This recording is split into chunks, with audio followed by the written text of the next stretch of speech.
क्या जिन लोगों ने आज विरोध शुरू किया उन्होंने सेंट्रल गवर्नमेंट की, यूनियन गवर्नमेंट की पॉलिसी देखी है? किस प्रकार का जुर्माना यहाँ लगाया जाता है खाली ना करने पर?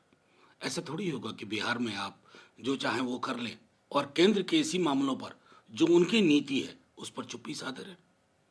केंद्र में भी तो हमने देखा है ना, हेवी पेनल्टी दी जाती है। तो जब आपको वेकेट करना है, आप उसके लिए एलिजिबल नहीं रहे, तो फिर देर किस बात की साहब? ये क्यों मोह है? इसको त्यागिए ना। सार्वजनिक जीवन में ये बेहद आवश्यक है। लेकिन कानूनी कितने दिनों में खाली करना होता है और क्यों नहीं खाली कर रहे हैं? अगस्त में नई सरकार बनी। हम इस सवाल पर नवंबर के आखिरी हफ्ते में बात कर रहे हैं तकरीबन। मैं कहूंगा कि मेरी बात छोड़िए, लगेगा लोगों को कि मैं पार्टीजन हो जाऊंगा। केंद्र की सरकार से पूछिए, जब वो नोटिस देते हैं एक दो, उसके बाद क्या वो निर्णय करते हैं, सब दूध का दूध पानी का पानी हो जाएगा।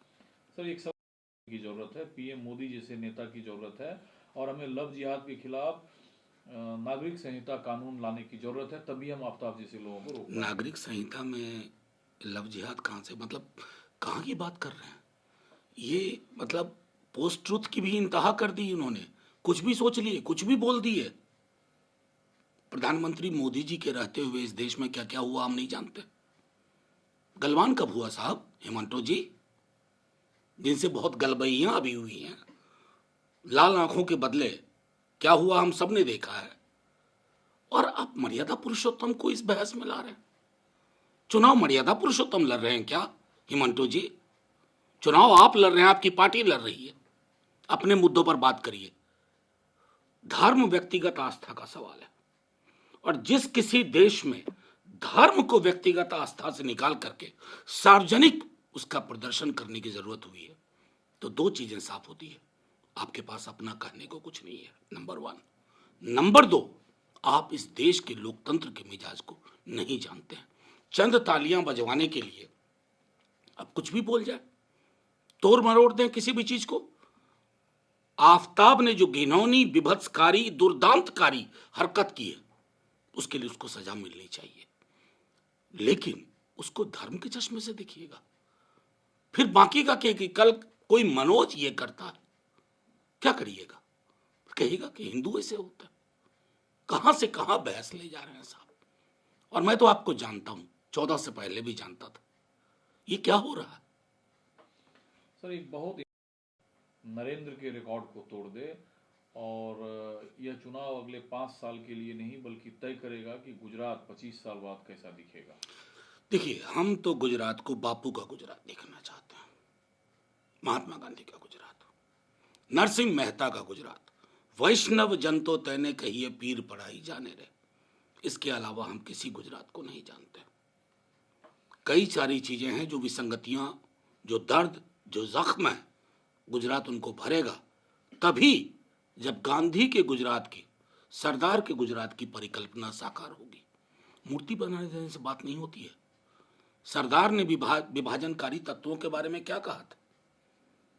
प्रधानमंत्री जी, इतनी तो अब आपको जानकारी है कि पटेल साहब का क्या नजरिया था कि जो लोग देश तोड़ने की बात करते हैं, समाज में दीवारें खड़ी करते हैं, पटेल साहब के उस नजरिए, गांधी जी के उस नजरिए और नरसिंह मेहता के उस भजन के इर्द गिर्द गुजरात का ताना बाना रहेगा। बाकी आप भूपेंद्र नरेंद्र जो भी कर लीजिए, वो बेमानी है। आज हो सकता तालियां बजाई उन लोगों ने, लेकिन इतिहास ताली नहीं बजाएगा। नड्डा साहब ने कहा कि 70 साल में वो कुछ नहीं हुआ जो बीजेपी ने कर दिखाया और समान प्रतिनिधित्व के तहत उन्होंने एक आदिवासी को राष्ट्रपति बनाया है। देखिए, नड्डा साहब पढ़ लिख के ये बोल रहे हैं या स्क्रिप्ट किसी ने पकड़ा दी ये बोल रहे हैं? कॉन्स्टिट्यूएंट असेंबली में जसपाल सिंह जी की डिबेट से लेकर के आज तक एक एक चीज को जोड़ लें। ट्राइबल की जमीन को, हमारे आदिवासी भाई बहनों की जमीन को जिस तरह आपने क्रोनी पूंजीपतियों को सौंपे हैं नड्डा साहब, तो राष्ट्रपति बना देने से बात नहीं बनेगी। सिंबॉलिज्म से तथ्य का मुकाबला नहीं हो सकता। तथ्य में आप कमजोर हैं, सिंबॉलिज्म की बात जितनी कर लीजिए।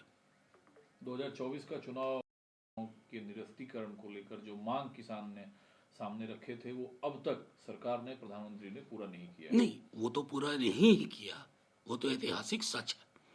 और जो किसान शहीद हुए थे उनके लिए आपने क्या किया? आपने क्या क्या नहीं कहा उन्हें? विदेशी, खालिस्तानी, वो सारी चीजें लोक जीवन में है, लोक विमर्श में है।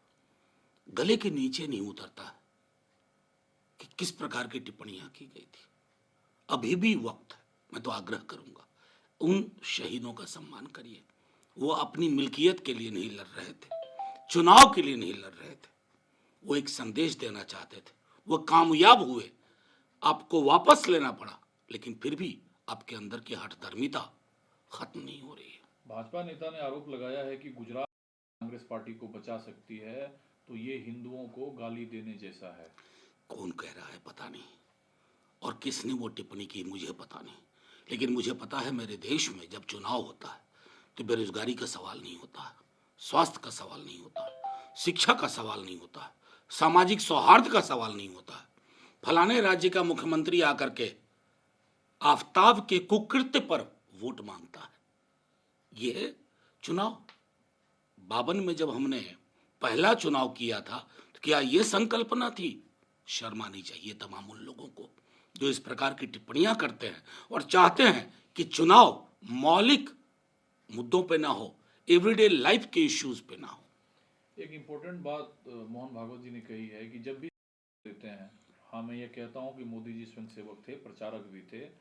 विश्व हिंदू परिषद भी स्वयंसेवकों द्वारा संचालित है, लेकिन सभी स्वतंत्र हैं। हम किसी पर कुछ थोपते नहीं हैं, हम किसी को नियंत्रित नहीं करते। इस स्वतंत्रता के इस बयान पर तो न्यौछावर हो जाने का दिल करता है। साहब आप कुछ नहीं करते हैं, अपने संगठन से लीज आउट करते हैं लोगों को, जो जाकर के भाजपा का संगठन भी चलाते हैं। भाजपा के तमाम वो निर्णय जो हाल के दिनों में लिए जा रहे हैं, उन निर्णयों में आपकी भूमिका आपके दर्शन के अनुरूप है, और आप सांस्कृतिक संगठन है। उसके बाद भी अगर आप ये बात कह रहे हैं तो आपके इस सत्य वचन को मैं प्रणाम करता हूं, क्योंकि असत्य ही आज सत्य है।